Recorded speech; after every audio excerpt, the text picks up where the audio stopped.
Hello, everyone.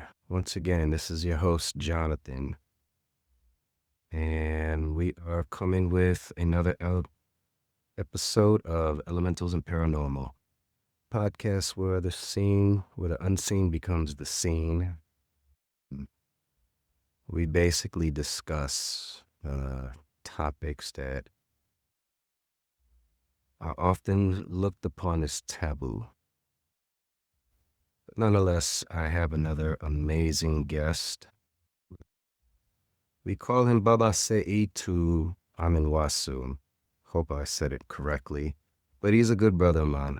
Baba Seitu is in Columbia, South Carolina. He like so many of my guests, they wear so many hats. This episode, we get into ancestral energy. We get into spirits he saw as a child. Just the whole, we was kind of all over the place with the conversation, but I enjoyed it. I hope you all will as well.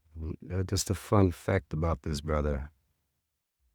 He was the first person that I met in South Carolina when I visited back in 1997. He's gonna trip when he hears this fun fact. He also gave me my first reading or divination as well. So all of this was late 90s, early 2000s. I mean, we have a good amount of history. I love this brother, and I'm happy that he's on the show. And I hope you all enjoy this conversation, one of many. And we will see you next time. Hey, what's going on, good brother? How you doing today? Doing fine. Yeah, good. This is a fourth edition to our paranormal and our elementals and paranormal podcast. We just want to welcome everybody. And I just want to welcome a good friend, good longtime brother, resident of Columbia, South Carolina. We have Baba Seitu Amenwahsu. Everything okay today, brother? Doing fine. Good. I'm glad to have you, man. Glad to have you. Been knowing Glad to you be here. been knowing you for quite some time, and put this podcast together, and you are definitely on the long list of folks that I would love to have a guest, and here we are. So, yeah, with no further delay, if you don't mind, just sharing with the audience who you are, where you from, what are you into, like what are you working on nowadays? Well, I just got through writing 4 books on spirituality, and just yesterday I Mm. was putting the finishing touches on my 5th book, and it disappeared into the cloud, and I can't find it. So I've been doing that most of the day, trying to retrieve it. Don't know where it is, but Wow. it's a 400-page document. It might be gone, but I'm not concerned about it because I already know what I'm writing about. So I'm just going to do it again. In fact, I've already written another 100 pages since last night. Is it So because it's already there? it's already there. But Wow. it would be good to have the document, so I'm going to rewrite stuff. But anyway, I'm from Columbia, South Yeah. Carolina, born and raised, Hmm. and educated mostly here in Columbia. And I taught in the public schools for 31 years, and I'm retired. I've taught at 3 HBCUs for about a year, Howard University, Allen, and Benedict on the side. I'm a visual artist and a musician. I'm an energy healer, and I'm the former associate pastor at Christ Universal Temple, an African centered thing here in Columbia, South Carolina. I still affiliate with them. I meet with them every week, so I didn't leave really. Yes. I was asked to do another mission called Ba'aku, and I had to put together a spiritual system based upon African principles, but it's more simplified. There's no priesthood in this. it's been around. This coming September, it's been around for about 15 years now, and that's basically what I write about in my books. And oddly enough, what gave birth to it was really, if I look back, it was the visual arts that guided me into spirituality.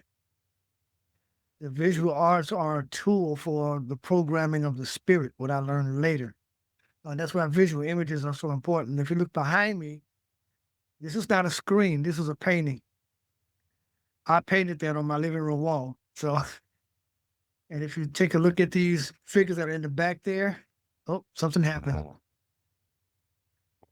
I'm not sure what happened here. I don't see the screen. Sure. You don't see my screen? You don't see me? I don't see anybody's screen at this point. I mean, I see you. I see you. I don't know. I don't know what happened. Here we go.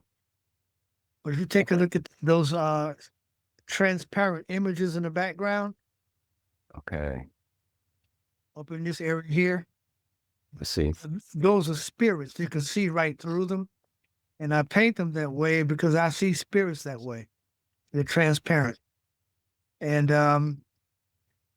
when I was growing up, I wouldn't see them, but I would actually feel them. Every time I got close to the low country, riding with my father to see my grandmother lived in Summerville, South Carolina. And every time I come down to the low country, there's a feeling that comes over me.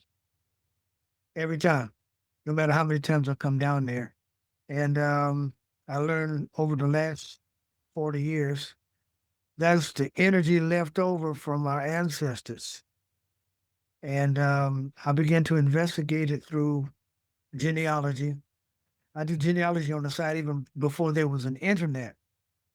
So I've been to graveyards and had my hands on documents even before the internet was invented. So I got a house full of stuff here. But that put me closer to learning more about spirituality and how it interconnects with the spirit world.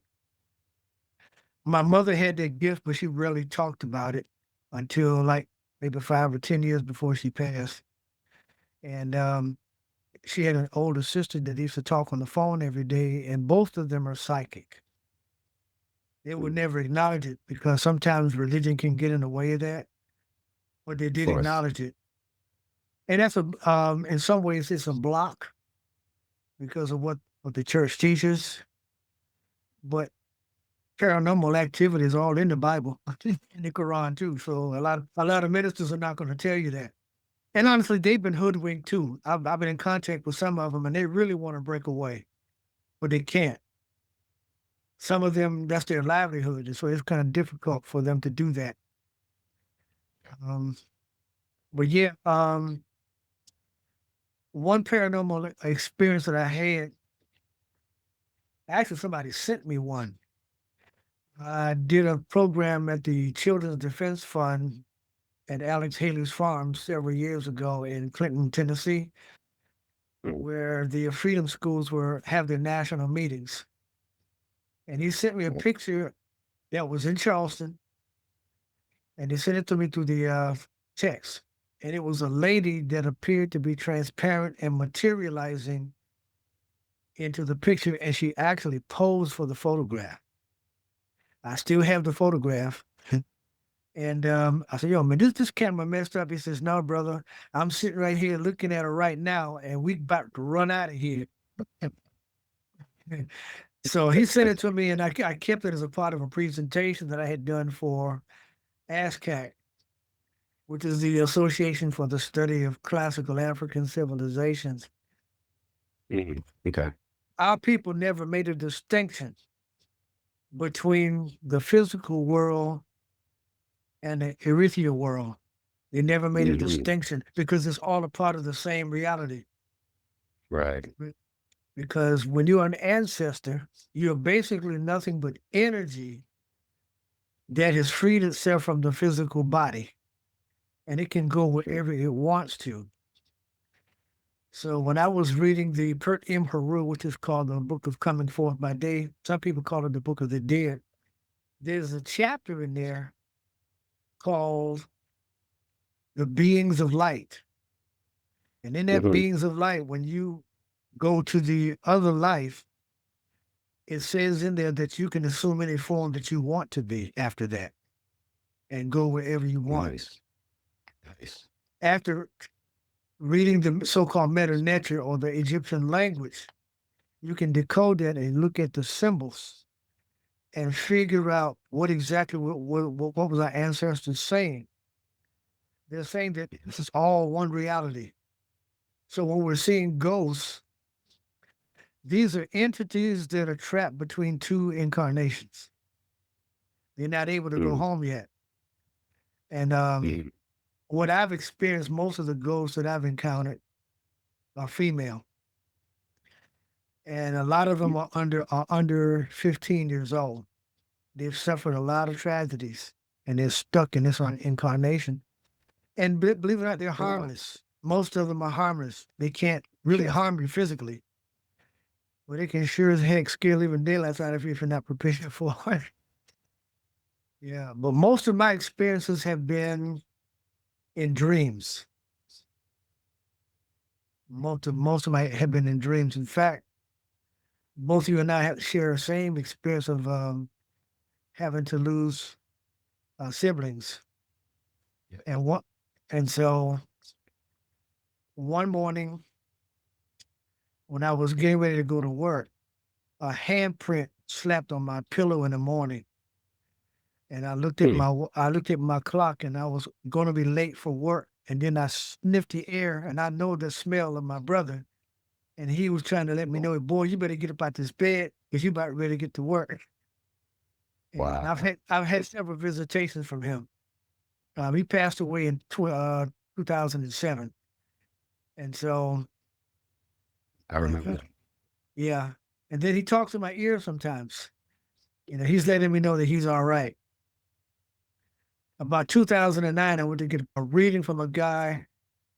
They used to have these things at the University of South Carolina. All these healers and things come to the University of South Carolina, and this guy gave me a reading. In fact, his name is Ron Scarborough. They call him Orion. He gave me a reading once, and he says, "I don't always get it right, but I want you to put your hand in mine, and I'll tell you what I see." He looked right at me and says, "Your brother has shown up to me, and his name is Mike," which is what his name was. And he says he's about 5'10", weighs about 185 pounds. And your brother is telling me you need to stop singing and playing that flute of yours. And this guy, I've never seen him before in my life. He's telling me. Then he says he was asking me about a piece of jewelry that he bought my mother, and I didn't know anything about it. And then he closed his eyes again. He said the locket is a flat green rainbow jasper stone with a gold chain wrapped around the perimeter on a necklace. I said, okay, this guy, I don't know. So the next morning, I was scheduled to preach at Christ Universal Temple. So I called my mother at the time and I said, Mom, did Mike buy you a piece of jewelry? She said, yeah. I said, what color was it? She said it was a green rainbow jasper locket with a gold chain wrapped around it. We I just saw have the, that right there. I have that locket with me now. It's on my altar. And so I call Mr. Scarborough every now and then, and he says, you can't be trained to do this. And he helps the Mm. police out there. He helps the police up in Tennessee, where he's from, finding Mm. people. So Mm. he gave me little exercises to do. But it's like anything else. Most people have this gift, but it lies dormant. Agreed. It lies dormant, but we do have it. It says once you get rid of the fear of being different, that's when it'll manifest itself. It'll awaken. So yeah, it's a whole bunch of stuff that Yeah. happens.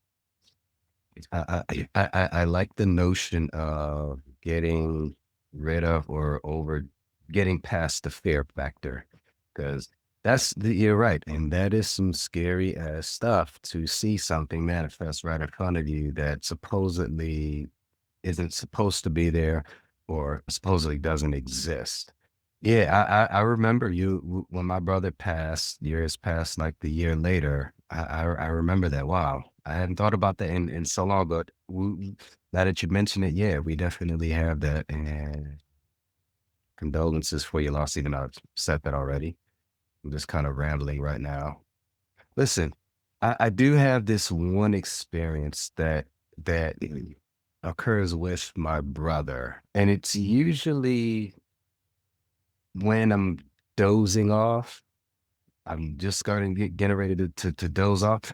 Okay, so my brother he was murdered back in 2006, and every now and again I'll get jolted out of my sleep by, I don't know. It feels like someone is plucking me right in the back of my head, like right, yeah, just in the back of back of the head where the knot is, and I wake up.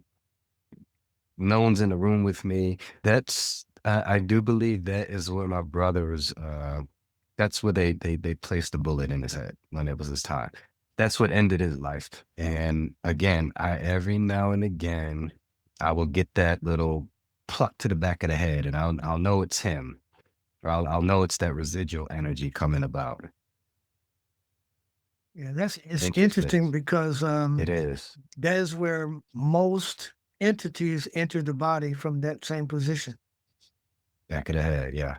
in the back of the head, because that is where your reptilian brain is located, near your the cerebellum Hmm. and the medulla and the brainstem. The Hmm. brainstem operates on a molecular level, but it also operates on an energetic level. That is where you program your spirit to do whatever you want it to do, because it's a very primitive part of the brain. That's the that's what we have in common with the beast. Now, would that be called the first brain? That's the first brain, yes. The And first brain. and Okay. it's directly connected to your spinal cord. So once they enter that, you can feel it all over afterwards. It does. It feels like, yeah, you know what?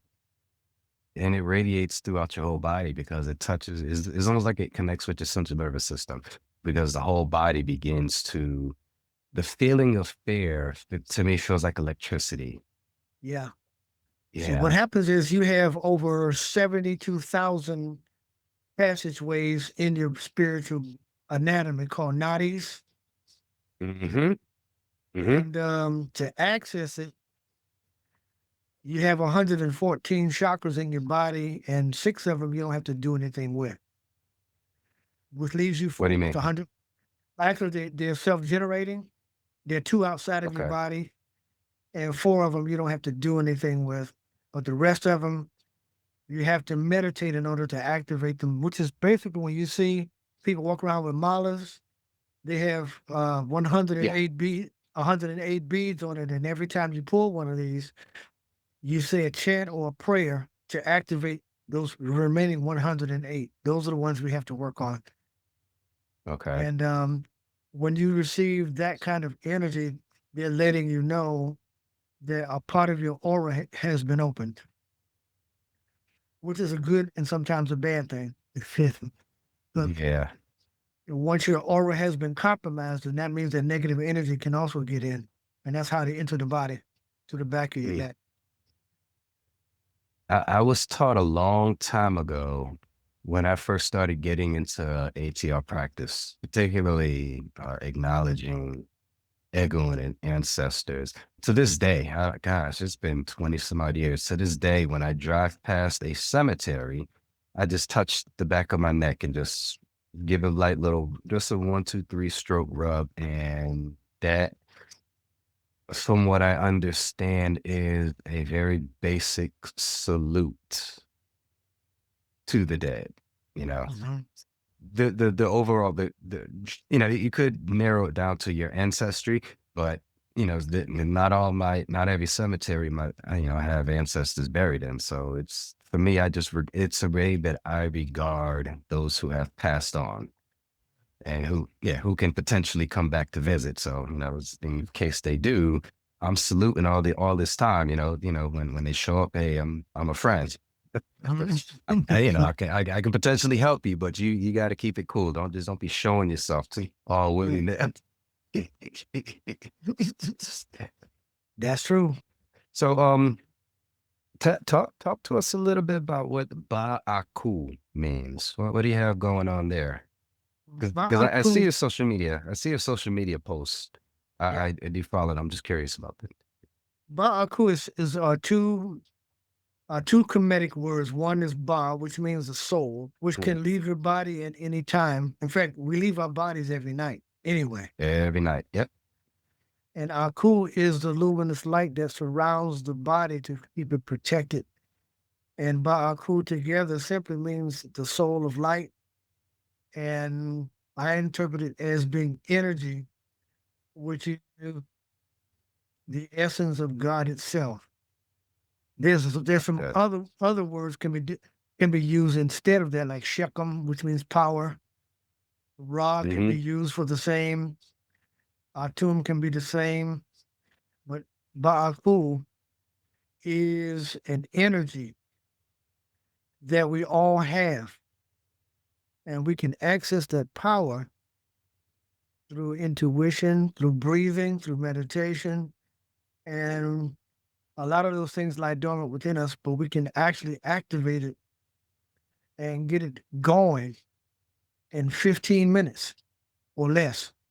I know there's a lot of people writing books about how dangerous it is to open up your pineal gland and all this other kind of thing. It's nothing dangerous about it. But if you Mm-hmm. look at it, most of these people won't even tell you why you really need the pineal gland. They just say, well, it's a third eye and all of that. The third eye is it's a physical organ in your body, Yeah.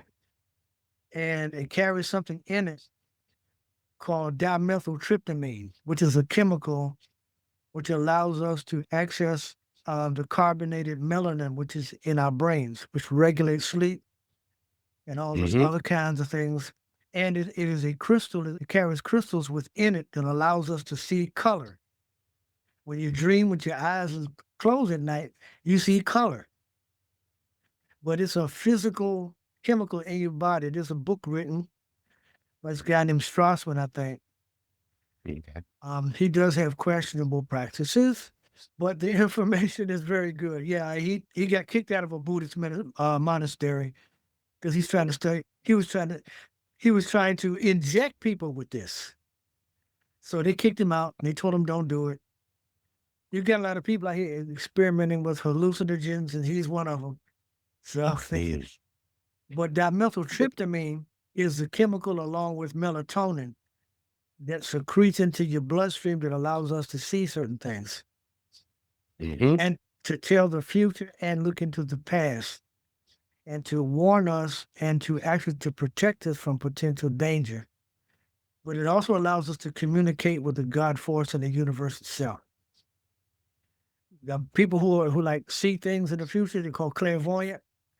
They have a highly developed pineal gland, and some people are clairaudient. They hear things, That's me. and some people are clairgustant, which means that they smell and feel things. And all of us have all of those traits, but some are more powerful within us than others. Some people can taste things without even putting anything in their mouth. Wow.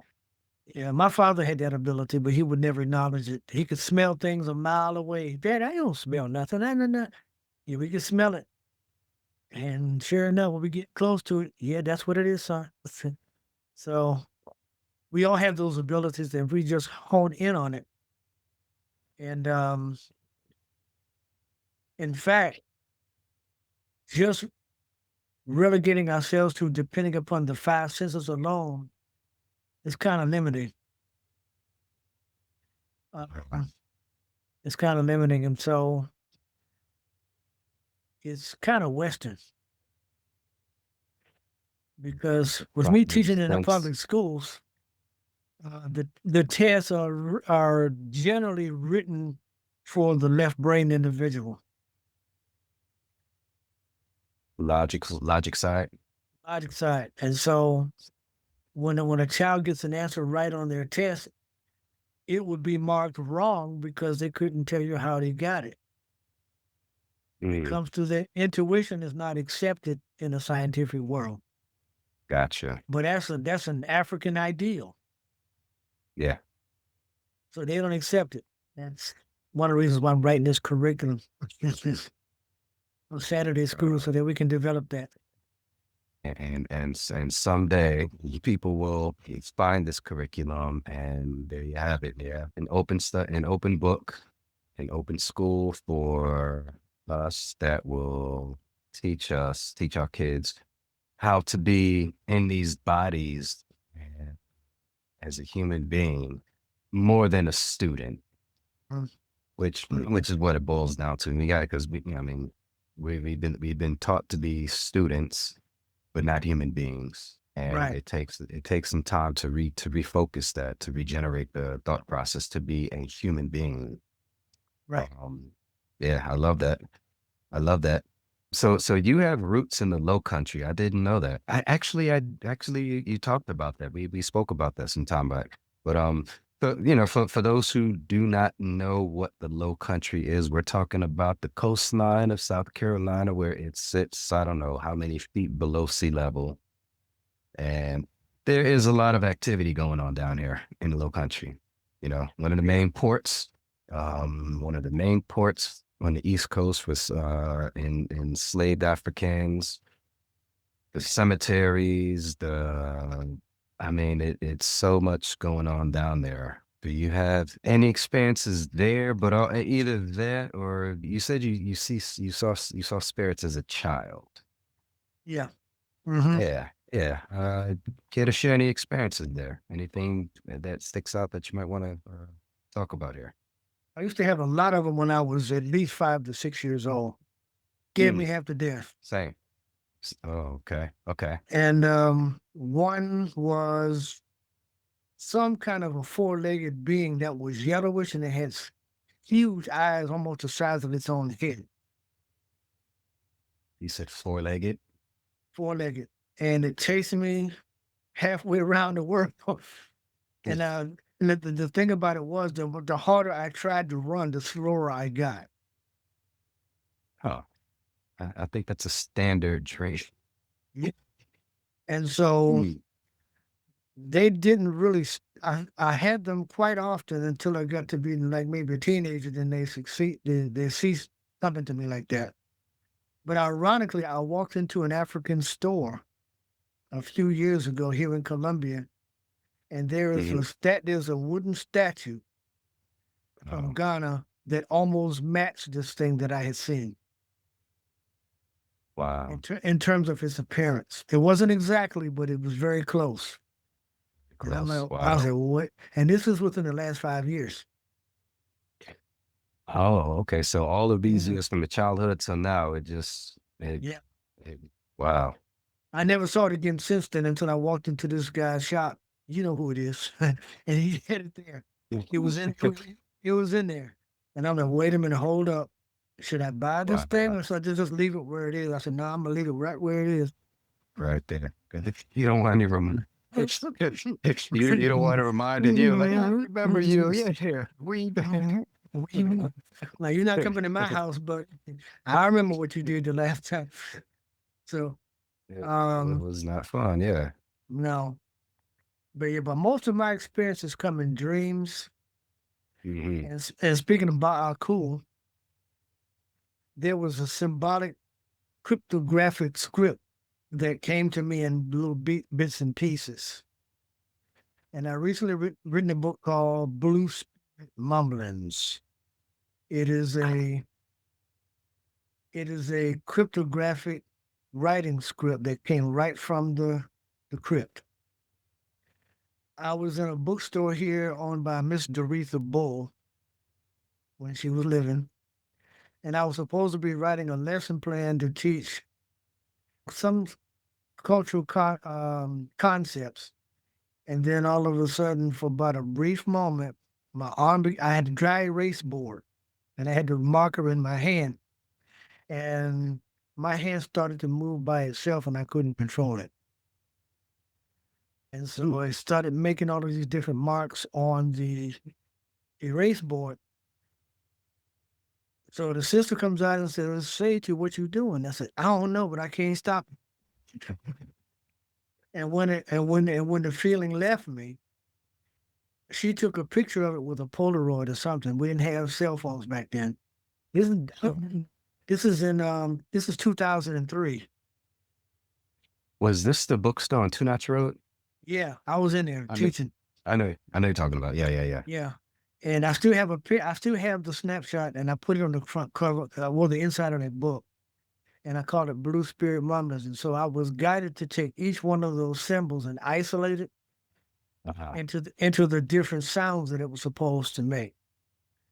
So for each symbol, Hmm.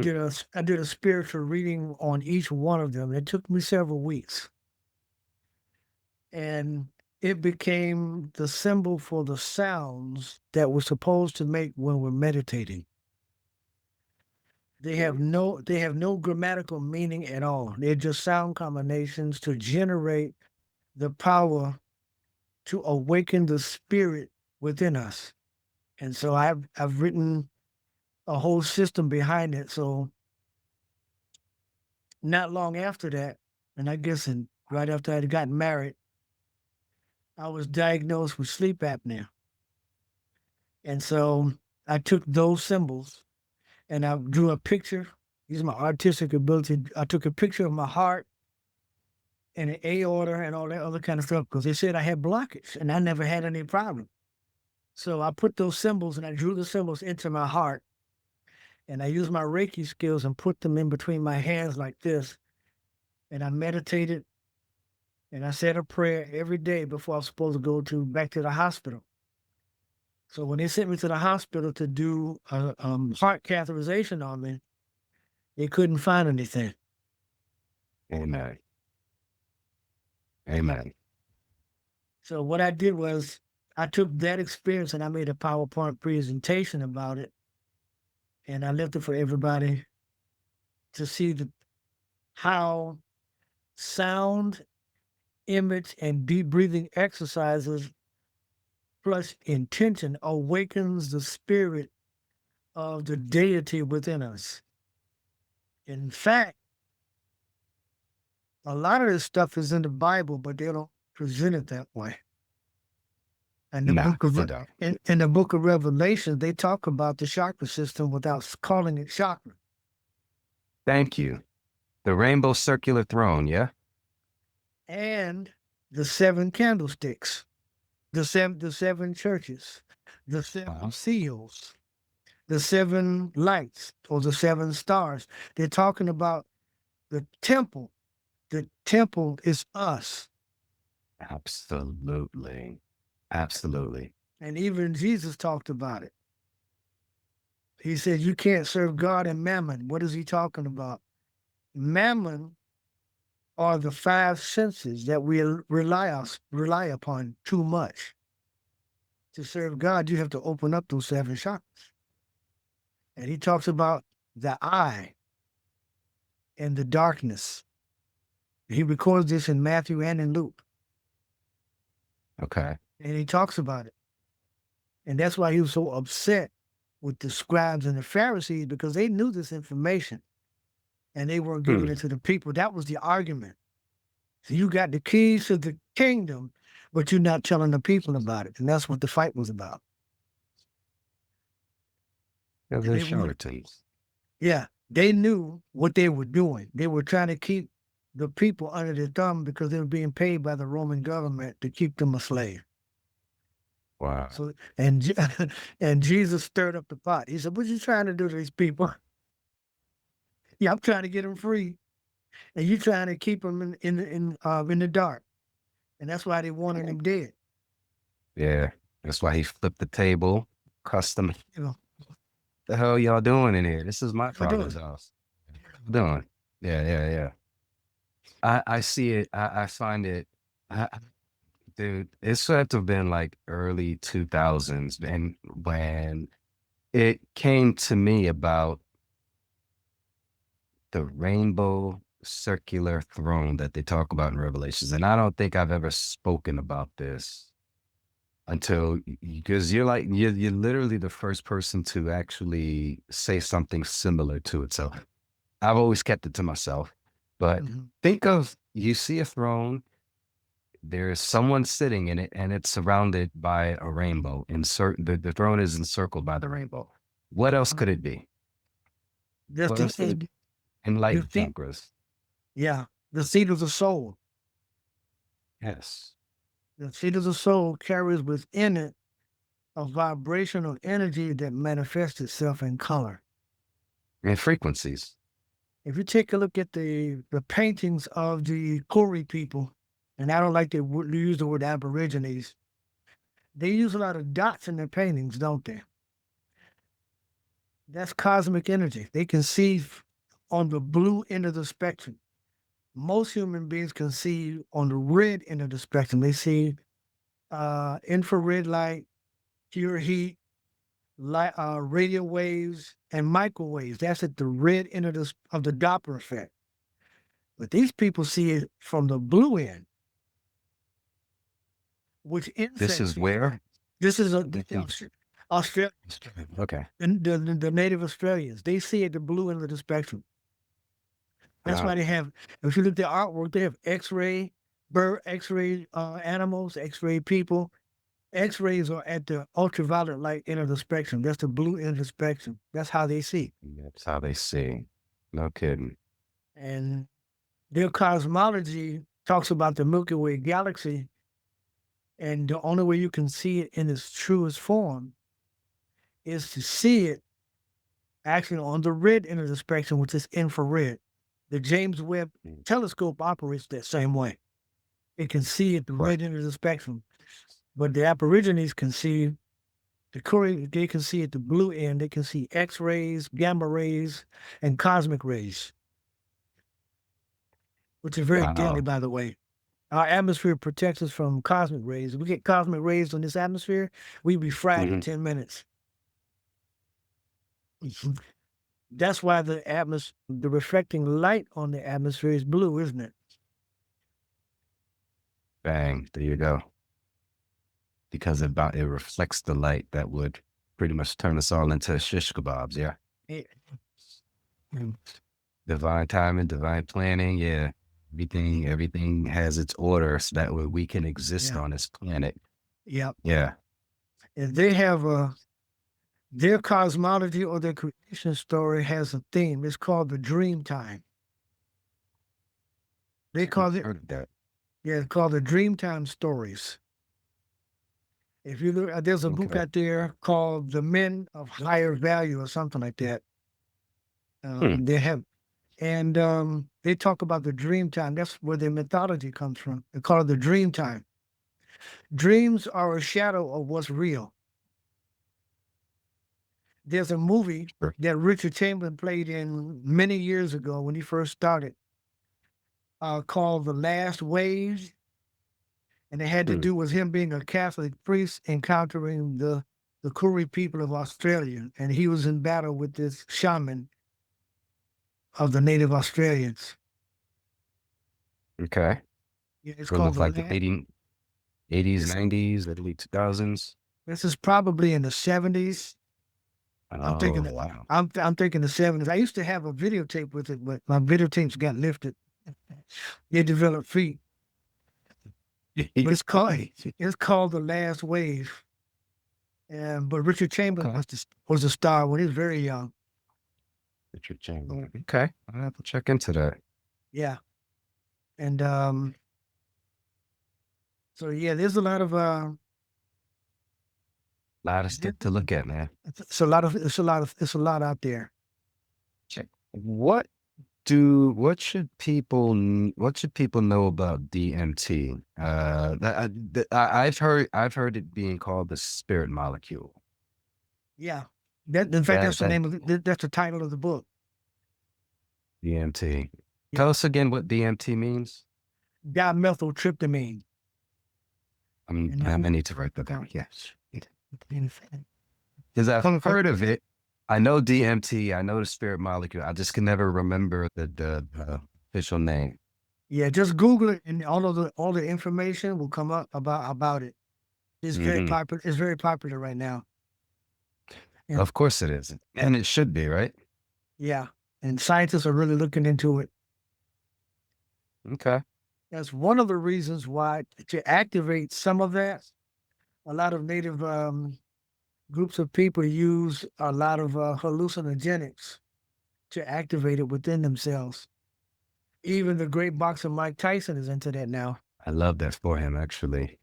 And so his comes from a rare species of frog that's in the rainforest, and they can actually Uh, make you a drink that you can actually drink small amounts of it, and uh, it will help you go into the dream world. I love that for Mike Tyson, being that he's had all of his pretty much all of his laundry, all of his dirty laundry aired over the years, especially back in the day when he was in in the field of boxing. I follow him. I follow a lot of what a lot of his content. And I regard him as a big brother, but a few years older than me. And yeah, I love the fact that he is into that, which makes this type of work more normalized and how it should be more prevalent in our worlds, brother to brother, particularly us black men, because we've I don't know too many of us who hasn't had a similar history to his as far as like the upbringing, the stuff. That's definitely something that we could use some help with. I've actually had some psilocybin some time back. So what? The psilocybin, the mushroom. Yeah, Mhm. that was pretty interesting. And I'll keep it, during the retreat, I took it microdosing. Nothing came. No, I didn't see anything, which was okay. I mean, I wasn't expecting it, but I was kind of disappointed that I did. Okay. And I would say maybe a couple of months later, that thing tried to kick in. Yeah. Actually, I never experimented with any of that. I don't smoke. I've never tried Mhm. weed. I never tried marijuana or any of that kind of stuff. Actually, I don't. Be honest, you don't really need it. No, you don't. You Um, don't. I teach meditation at the House of Hampton twice a month, and I can have people in trance in 15 minutes, and I don't even have to Mm. hypnotize them. It only takes 15 minutes or less. There's a nerve that sits in the back of your stomach. When you pull your Okay. stomach in while you're breathing, you activate the spirit with that nerve. It's connected to your cerebral cortex and your brainstem. Breathing Okay. actually helps you to get into trance state in less than 15 minutes. And it's And way more effective than outsourcing. Yeah. right, Wow. yeah. So I've gotten people off crack. I've um I've had a couple of ladies years ago that were diagnosed of being barren, and we gave them a mantra to use for 3 months. And these women are mothers now. Amen. Amen. So all we're really doing is activating the part of our bodies that are designed to heal itself. If you notice, the words for our insides, our inner workings, Mm-hmm. they're called organs. Ah, What do you do with an organ as a musical instrument?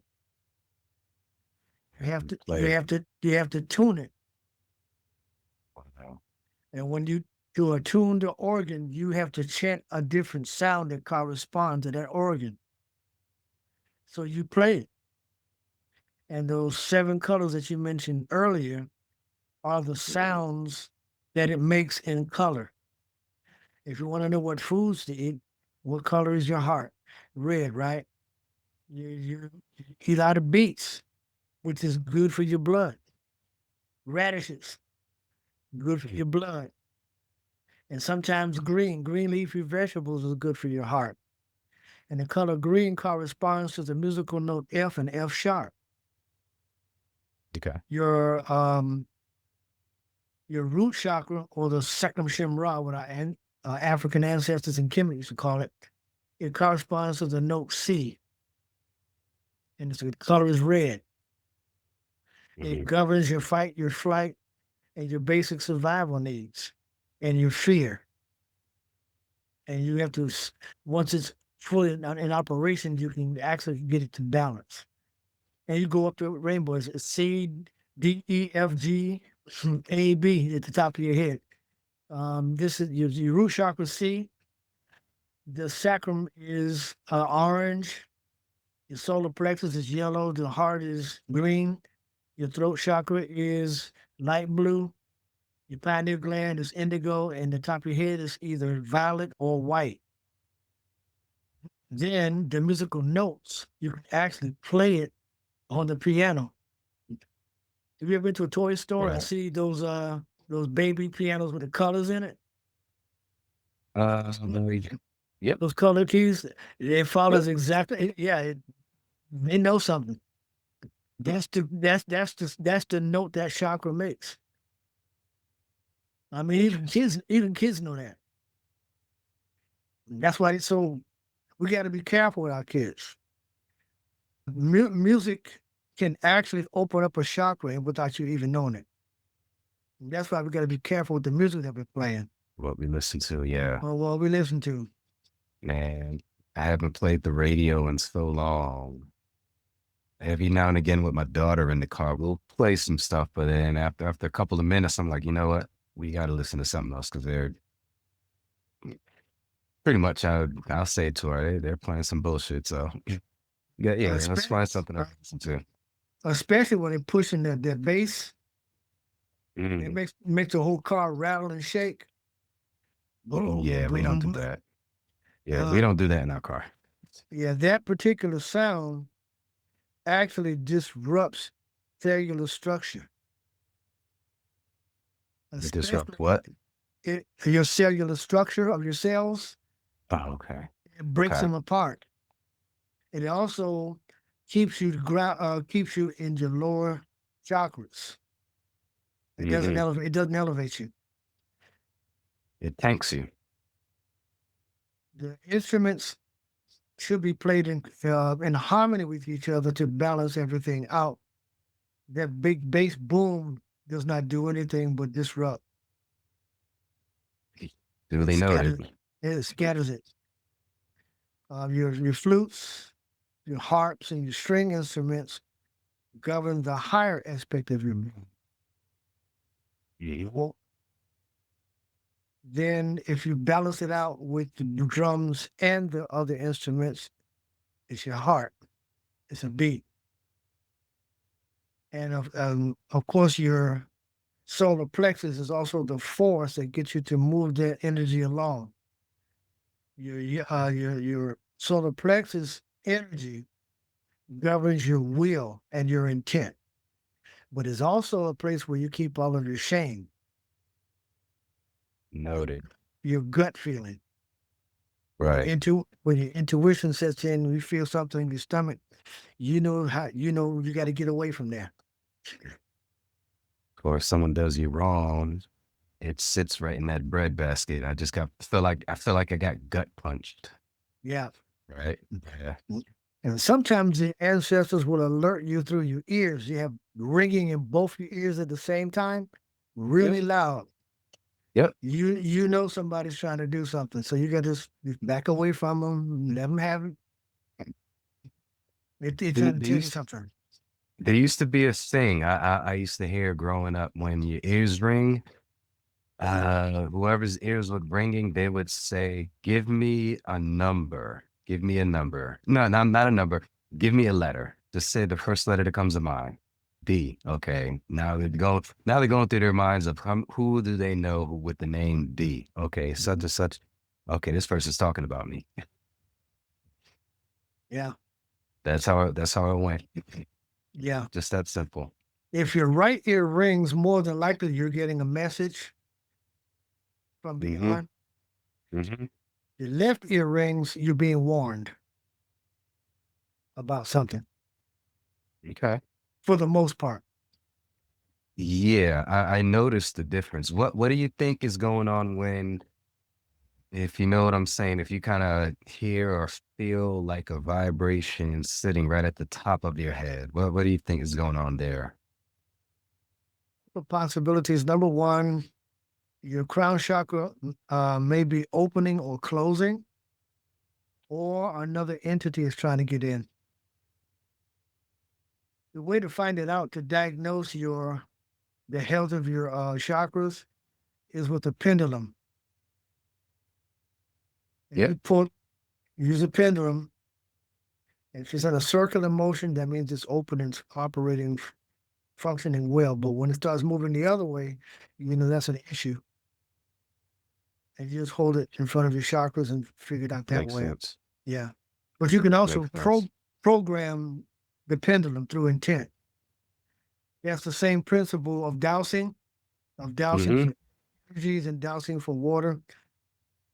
You can also use it to, if you have somebody on a Reiki table or something, you can actually know which chakras are open or closed just by running the rods over a Yeah, person and yeah, figuring that out. yeah. Hmm. I love my pendulum. I love my pendulum. I get it, dude. I'll just hold that thing over my hand, ask a question, and either clockwise, yes, counterclockwise, no. It always knows which way to go or what to do or what to say. Right. Yeah, it's pretty dope. Pretty dope. Right, dude. We can go. I can do this. I can do this all day long. We have enough time for maybe one more question. And again, this is primarily about the experience of the guests. But this question is gonna be for everyone who's on here, and there's really no right or wrong answer. It's all based on your experience, and if you have an answer or not, I mean, either way, or just, and I don't know is just fine as well. What do you think fear is? What is fear to you? I know we touched on it briefly, but in your experience, what do you think fear is? Lack of knowledge concerning self. However, it is a warning system. Okay. On one aspect, we do need it, but not the expense of living truth. The concept of keeping the heart stable to live truth, called the Meneb Ma'at technique, which means Meneb in ancient Kemet means men means stable, Eb means heart, because your divine intelligence is, according to them, is in your heart, not in Mm, your head. okay. So when you look at the embalming situation, they remove the brain at embalming, because once you are in the spirit, you no longer need the brain. You have a heart. In fact, your heart in the fetus of a baby develops before the brain does. It has more electromagnetic forces in it. That's why when you see the judgment scene in ancient Kemetic papyrus, the heart is weighed against the feather. What does that mean?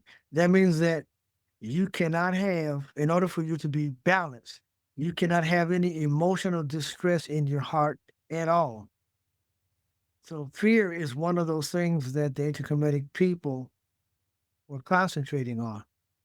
Uh, Fear and the 42 admonitions of Ma'at, they geared their cosmology and their spiritual system to balance it by actually having to declare that you had not done those things in life.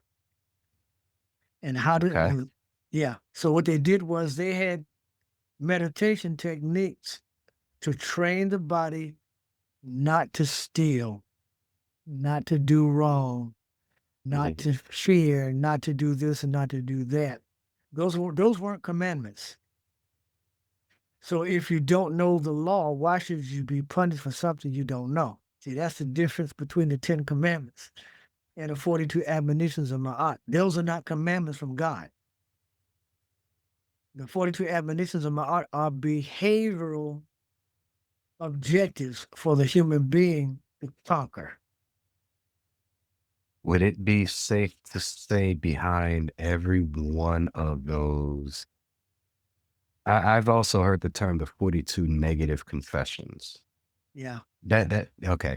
Would you say, and this is just something that I'm thinking right now, just as we're talking, would fear be behind every one of those statements? Meaning, once you get over the fear of stealing, right? But am I making sense where I'm going with that? No, they basically they're telling you don't steal. Don't steal. Right. And those are actually not negative confessions. They are Okay. declarations of innocence. I When like you that. get to the hall of Ma'at, you're standing before the Creator, declaring what you have not done. What you have not done. I did not steal. I Did did not not. do that. Yeah. I fed the hungry. I clothed the naked. I gave the person a boat without one. I took care of the widow, and I took care of the orphan. If you take a look at the wisdom text of the ancient Kemetic people, you will see that it is character that succeeds, not whether or not you believe in anything. Mm, Belief has nothing to do with this. nothing. See, you can't say that you believe in something and then go and do the opposite thing. So that doesn't make sense to an African. You either do it or you don't. There's no such word as almost in Or any African should. language. Or should. You either do it or you don't. Uh-huh. You're either a truthful person or you're a liar. Sure. So to Can Go ahead. but anyway, that's what those admissions of innocence, you're supposed to be able to look God right in the eye and say, I have not done those things. But then you got Tahuti, who is behind me, by the way, this fella here, Uh-huh. I see. he's recording what you have done in your life and what you haven't done. Uh, That is the concept of divine judgment. Open up the book of life, which showed up in the Bible later on. Somebody's recording this stuff that you've done or what you haven't done. And you're going to have to tell the truth. yeah. Yeah. However, there's no Definitely. concept of devil in traditional African spiritual system. There's no Of such course thing as not. eternal hellfire. None of that. And In, it is something worse than that, yeah. is to be stuck in eternity in Yes. between Torture. in between incarnations, that your Yeah. soul will be eaten. And therein lies the torture, or the if not torture, just the torment of it. Yeah. They have a Or concept of fear and mhm, grief, and the ancient mhm. Kemetic people call it eating your own heart. When you over grieve something, when you are overly afraid of something, Yeah. if you hate something or dislike something, that's called eating your own heart. You destroy yourself when you do that. Because you're festering in the thought. Yeah. Noted. Okay. I'm writing that one down because I'm good for uh, uh dwelling on things longer than I should. Eating your own heart. Okay. This has been good, man. This has been, we definitely have to do this again because, Okay. an hour is not enough for any one person or any one subject, but I will definitely look forward to the next conversation, and we might even pick different topics to talk about because, this first time around is we're all just getting to know each other and getting you familiar with the audience, and the audience who may not know you, you're just getting familiar with each other. But, in the meantime, how can people reach you? Like, do any social media platforms? Is there any avenues people who may want to reach out and do some type of work with you. I'm on Facebook. I think my froze on me for a minute. Did Um, you hear what I was saying? yeah, I mean I can hear you, but my video froze. All right. But anyway, I you do can see reach that. me. Yeah, you can reach me at Seitu Amenwahsu, and then click on Ba'aku Spiritual Path. That'll be the best way to reach me. Now, Okay. don't and I have to tell you what the logo is a person standing alone under a tree with some sunlight behind it. That's the one you get. Facebook likes to leave your stuff out there. I've got about 5 or 6 of those things out there, and they don't want to take them down. So, Uh-huh. I will put links to your social media in the comments below when this is posted and we go live. When this video is uploaded. Okay. okay, that sounds good. All right, then. Thank you once again, brother. It's so good talking to you and seeing you, man. You look good. Okay. Hit tip. All right. All right. Peace and blessings. We will speak soon again. Okay. Thanks for inviting me. Oh, of course, man. Thank you for accepting and being on and sharing the best wisdom that you have. And yeah, we're going to do this again. Okay. All right. All right, brother. Peace.